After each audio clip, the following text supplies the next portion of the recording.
மக்களை காப்போங்கிறாரு. இப்போ மக்களுக்கு என்னங்க பிரச்சனை? பிரச்சனை இல்லைங்கிறீங்களா நீங்க? அதாவது மக்களுக்கு இப்போ என்ன பிரச்சனை? மக்களுக்கு என்ன சார்? மக்களுக்கு என்ன பிரச்சனை? எங்கேயாச்சும் ஒரு ஓரத்தில் சின்ன பிரச்சனை இருக்கும்.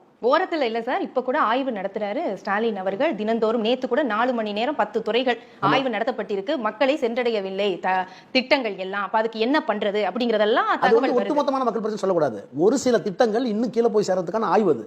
நாங்க செய்யற ஆய்வையே எங்களுக்கு எதிரான ஆயுதமா நீங்க பயன்படுத்தக்கூடாது. மக்களுக்கு என்ன டோட்டல் மாசம் தமிழ்நாடு முழுக்க ஒரு இன்செக்யூரிட்டி இருக்கா? இல்ல சாப்பாட்டுக்கு வழி இல்லாம இருக்காங்களா? இல்ல பெரும் பஞ்சம் இருக்கா? சொல்லுங்க. இப்ப லாக்அப் மரணம், கஸ்டடியல் டெத் இருக்குல்ல, அது எப்பவும் நடக்கும். 1 2 எப்பவுமே நடக்கும். ஆக்சிடென்ட் நடக்காதா? கொலையா நடக்காதா? லாக்அப் மரணமே நடக்காதா? நடந்ததே இல்லையா? இல்ல இதெல்லாம் நீங்க போன ஆட்சியில இதே மாதிரி அவங்க பேசும்போது நீங்க எப்படி ரியாக்ட் பண்ணீங்க? அதிமுக ஆட்சியில நடக்கும்போது நீங்க எப்படி ரியாக்ட் பண்ணீங்க? நடக்கும்போது ஒரு முதலமைச்சர் எப்படி ரியாக்ட் பண்ணாரு? நல்ல கேள்வி, அருமையான கேள்வி. அவங்க லாக்அப் நடக்கும்போது எடப்பாடி பழனிசாமி என்ன ரியாக்ட் பண்ணாரு? யார் பாதிக்கப்பட்டாங்களோ அவங்களுக்கு அலைபேசியில் போய் சாரிமா நடந்தது தப்பு, நான் இருக்கேன் அப்படின்னு சொன்னாங்களா? 25வது மரணத்திலயா?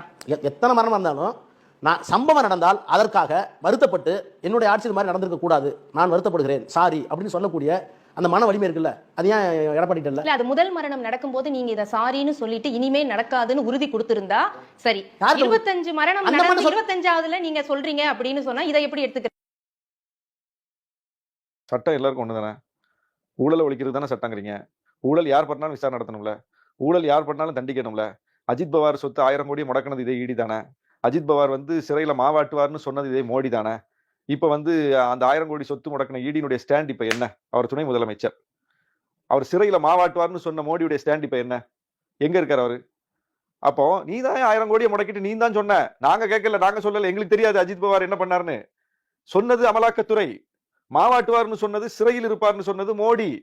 அஜித் பவார் இப்ப உன் கூட இருக்காரு. அப்ப நீ ஈடியை பயன்படுத்தி 1000 கோடி சொத்தை முடக்கினது உன் கூட சேர்த்துக்கிறதுக்கு தானா? அந்த கட்சியை பிளக்கிறதுக்கு தானா தேசியவாத காங்கிரஸ் அப்படிங்கிற கேள்வி இப்ப வந்தது இல்ல.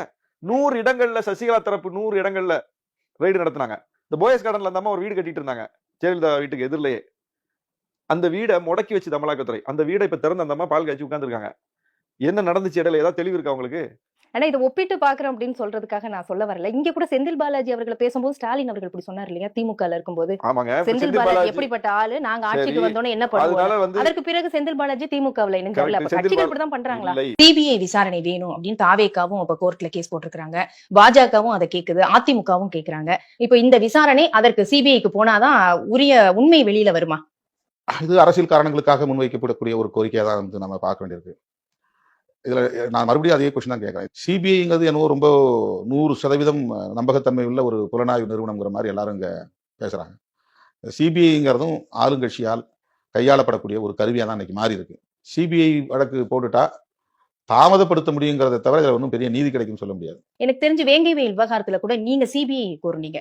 தமிழக காவல்துறை மேல இருக்கக்கூடிய நம்பிக்கை போயிருச்சு, சிபிஐ விசாரணை தேவை அப்படின்னீங்க. அது எந்த அடிப்படையில? அந்த தமிழ்நாடு காவல்துறை மீது நம்பிக்கை வைக்கல. அவங்க எங்களையே மிரட்டுறாங்க, எங்களையே ஒத்துக்க சொல்றாங்க, எங்களையே குற்றவாளியாக்க பாக்குறாங்கன்னு தொடக்க நாள்ல இருந்து டே 1ல இருந்து அவங்க இதே குற்றச்சாட்டு சொன்னாங்க. அவங்களுக்காகத்தான் நான் பேச முடியும். இல்ல தமிழ்நாடு போலீஸ் சிறப்பான போலீஸ், அவங்க சொல்றபடி நடந்துங்கன்னு நான் சொல்ல முடியாது.